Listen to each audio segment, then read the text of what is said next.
It's spiky, it's exotic, it's a cheeky little number. Today we're drinking Tropic Like it's hot.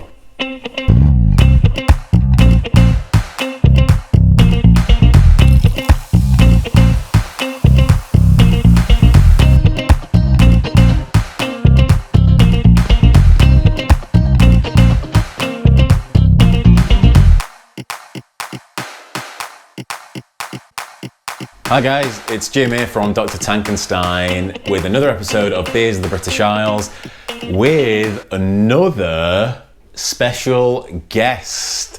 Now this is lockdown, we need to keep at least 2 meters apart from everyone, and it's safe to say that I'm 2 meters apart from my guest today.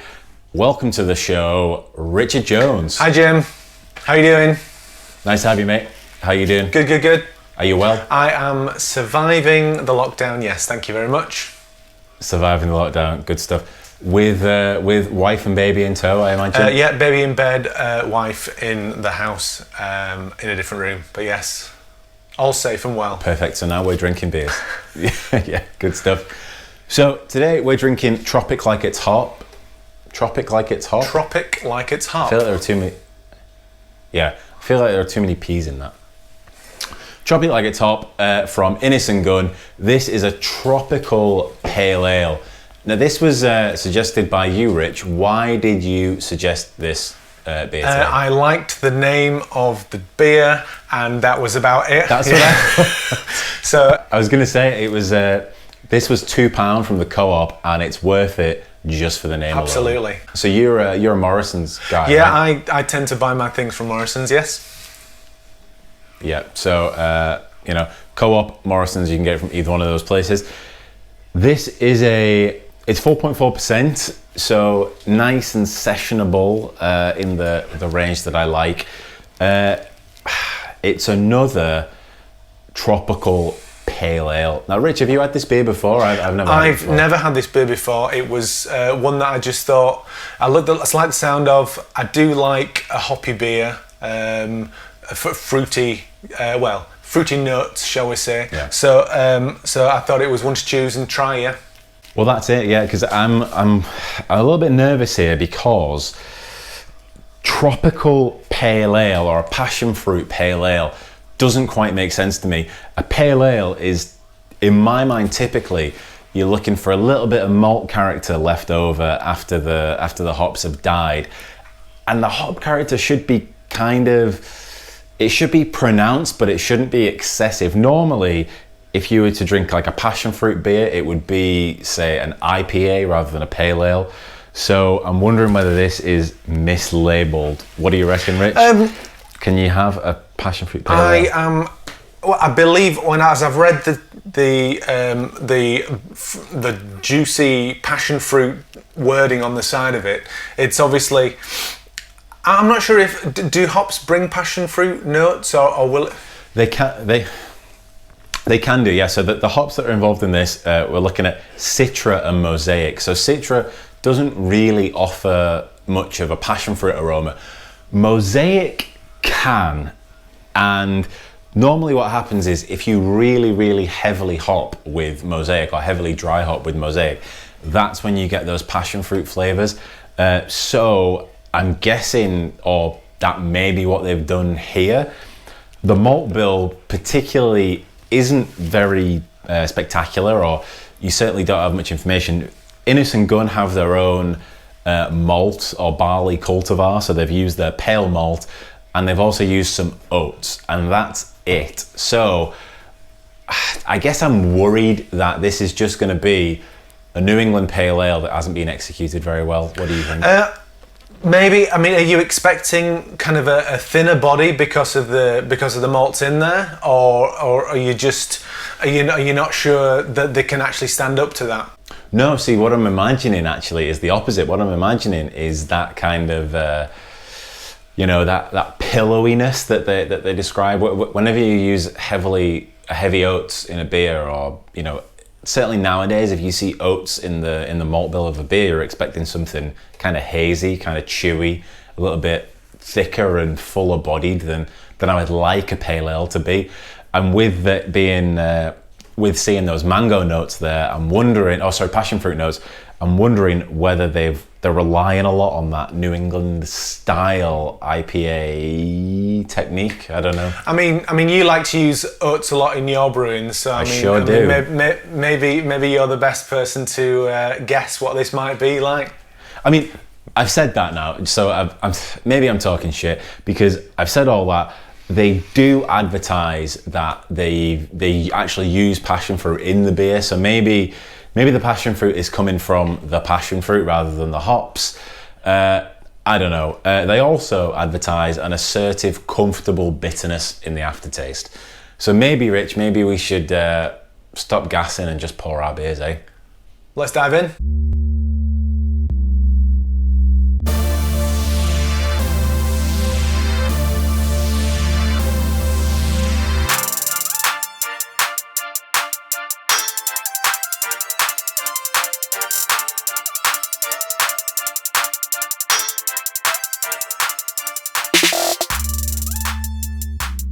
Right, we're in the glass. My beer's cold. Rich, how's your beer? Mine is also cold. It's frosting Cold. up the glass. Now, that's interesting. I just caught a glimpse of your glass there. If you ever doubted that I was just bullshitting about my glasses being terrible for head retention, look at the difference in the foam on these two glasses. Rich's foam looks like a full, thick head, whereas mine is kind of balding. I just need new glasses, basically. Someone tell me what glasses to get. Maybe I'll get some more what you're using, Rich.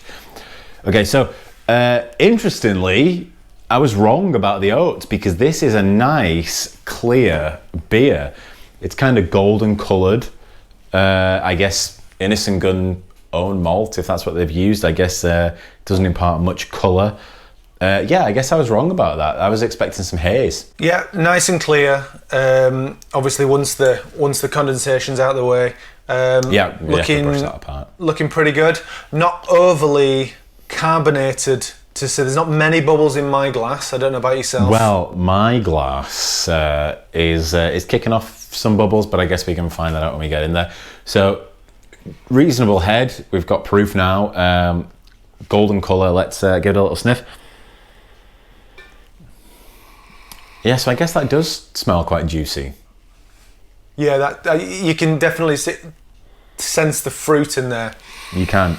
Now I've just had a really salty dinner, so I'm probably not the best. My first sip is probably going to differ from yours, but let's dive in, eh?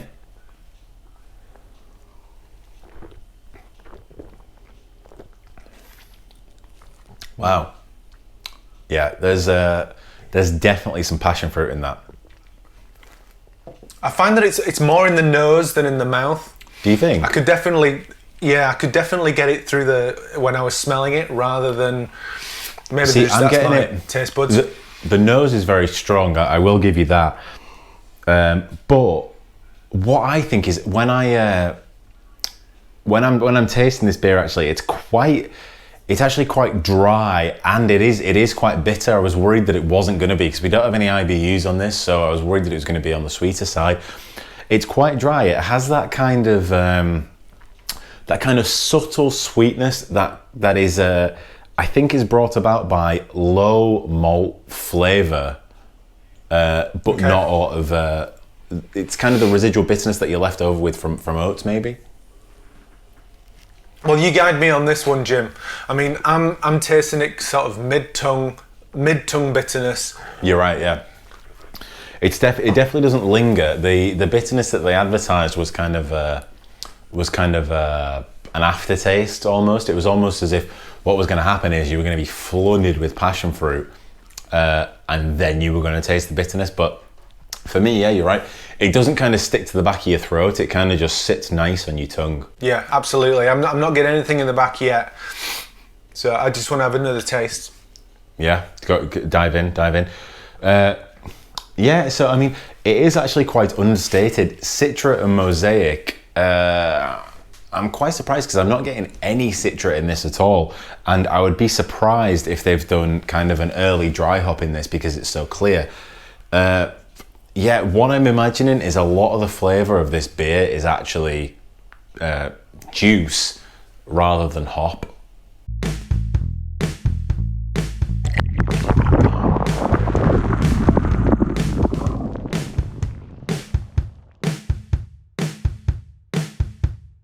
So, Innis and Gunn, the guys that make this beer, I've covered them before on a previous episode. This is a Scottish brewery founded early 2000s. I think, if my memory serves, it was 2006 or 2003. I can't remember which. But yeah, Scottish brewery. These are actually like huge. It's almost like Iron Brew is huge in Scotland and not really anywhere else. I think this is the same situation we're looking at with Innis and Gunn. They have a huge lager production, which is contract brewed by tenants.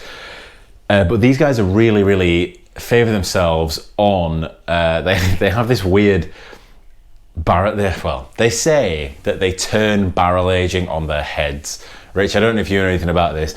They've turned barrel aging on their heads. So instead of putting the beer into barrels, they put barrels into beer. Is this where they churn up the barrels? Yeah, and so make barrels like tea. They make it into tea. Yes, and soak the beer basically in the yeah. It sounds to me like they ruin a load of barrels and dunk them into vats of beer. But that's what they like to do. That's their claim to fame in this barrel aging world. And I guess that this Tropic Like it's hop, and they have a couple of others that I've seen in very similar stylized cans. I guess this is them trying to move into sort of the craft world, and I don't know, I guess we'll have to wait for the next section to see whether we feel like they've succeeded in that.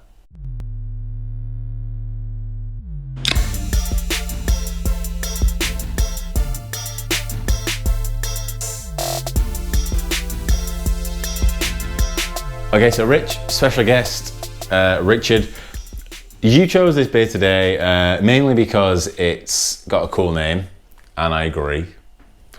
But it's a passion fruit beer. Do you normally drink a lot of fruit beers? I don't drink a lot of fruit beers. I do tend to, if it says pale ale on it, whether it's an IPA or a pale ale, then I'll generally pick something like that. I do. I'm a big fan of the the Saltaire pales and obviously being local to me, Saltaire and Ilkley. So typically we don't advertise other breweries or beers within the show, but that's fine. I'm going to take you back. I want you to. Can you remember the best beer you've ever had? And I don't mean the highest quality beer. What I mean is just sat there thinking, God damn, this is a good beer. I think the most memorable beer, rather there you than go. That's good. That's the best beer. The most memorable beer. I was in London and there was a white chocolate stout, and I'm not necessarily a big stout fan or a big chocolate fan, but it was closest to the actual white chocolate thing that you can right. think. Yeah, good call. You were drinking it, you were thinking, I know this is a beer, but this actually tastes like white chocolate. And like I say, it's not something I would go for. Yeah. I've heard it said before that pale ales, IPAs, hoppy beers are more impactful, but the darker ones are more memorable. Yeah. And I guess I would probably agree with that. Except my most memorable beer ever just so happened to be the first New England pale ale I ever had. I won't mention the brand, the brewery, or the beer, but so my most memorable beer was actually a super hoppy beer. It had hop in the title, but other than that, I think that you're right. I think that the darker ones are more memorable. Was this white chocolate stout? Was that at Craft Beer Rising? I remember you going to that event. It was at Craft Beer Rising about 5 years ago. Yeah. I can't remember why. I mean, don't remind me because I don't want to know. But I actually had tickets to that and I didn't go to it, and it's one of the biggest regrets of my life. I was thinking about the glasses that we got. So the three of us all got glasses. they're just up on the shelf, and I need to get them down. Maybe I should do. Yeah, you need to get them down. Dust them off, man. That's my most regrettable moment ever.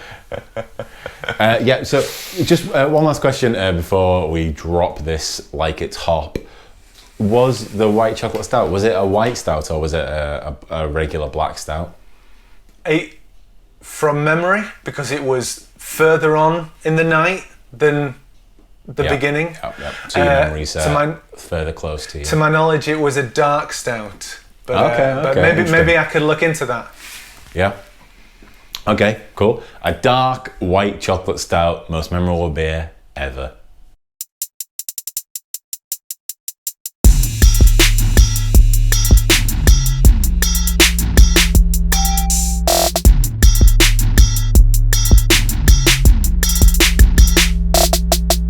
Okay, let's Tropic Like it's hop. Let's sum this beer up. So what we've got here is a passion fruit pale ale. I was worried personally that this was going to be a failed New England pale ale, a New England fail ale, but I'm not sure it is. I think that this is actually what they set out to do. I think this is a passion fruit pale ale. Richard, what do you think? Do you think they're on the money or not? Absolutely. I mean, it's a good flavour. It's, as I've already said, just really, it's all in the nose.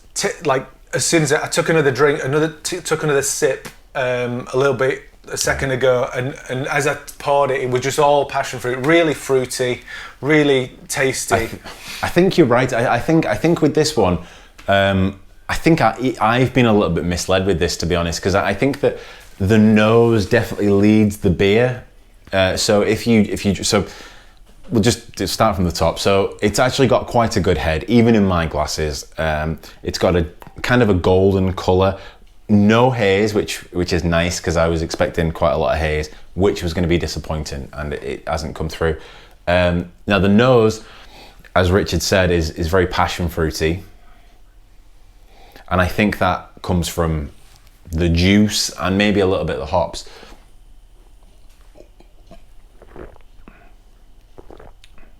But yeah, I think that you're right. I think the nose definitely leads the flavour. But if you look for it, you can taste a little bit of that mango. And the citra's lacking, if I'm honest, but you can taste the mango from the Mosaic. What do you think? I think the two muddled for me. I think the passion fruit and the mango, maybe it's just that I've not eaten enough passion fruit and mango to know. But I mean, definitely hitting me in the face. Yeah, I was going to ask, have you ever actually eaten a passion fruit? I don't think I have. I couldn't probably tell you what one looked like. I know what a mango looks like. I got a 3-pack of passion fruits about a year ago, and that's the limit of my passion fruit knowledge. That and Sunny Delight, of course. Oh, Umbongo, even, yeah. Umbongo, even, yeah. Maybe. Right, does that even have it? Probably does. It seems like it would. Right, so what we've got here is a tropical pale ale in its purest form. I think that what I was trying to track down earlier is the creamy mouthfeel. I think the oats are really contributing to the mouthfeel, but other than that, you've just got the passion fruit juice coming up in the nose. There's a touch of Mosaic underneath that in the flavour, but by and large, it's all in the nose. Now, normally, I would say if this beer were a song, it would be, but today I have a special guest who's definitely 2 meters away from me. So I'm going to offer the song choice to him. So Richard, if this beer were a song, what would it be? Well, Jim, there's obviously a choice that I could go for, but today I'm going to go with The Boys of Summer. Right, okay. Just because it's a particularly fruity number. It reminds me of the summertime, and obviously 2 good friends drinking together. Well, there it is, The Boys of Summer by... It's a good question. Boys of Summer sums this up perfectly. Get down to the Co-op, get down to Morrison's, grab yourself Tropic Like it's hop, and try and say it as well, because that's quite difficult. get yourself a Tropic Like Top by Innis and Gunn. If you like this passion fruit beer, head down to your local bottle shop, head down to your local brewery, ask them if they have something similar. I'm sure they will. It's very trendy. Until then, Rich, cheers. Cheers. Cheers, guys.